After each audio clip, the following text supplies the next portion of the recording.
বন্ধুরা, এই কাঁকড়া হয়েছে ধরতে, যে কাঁকড়া কাটছি। আর এই যে দাদা ভাই বসে আছে,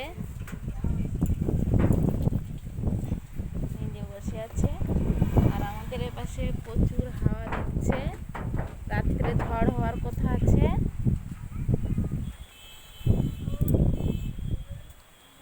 দেখো প্রচুর হাওয়া দিচ্ছে, এখন থেকে হাওয়াটা শুরু হয়েছে, ঝড়টা শুরু হয়েছে, কিন্তু রাত্রে আরো বেশি হবে ঝড়টা।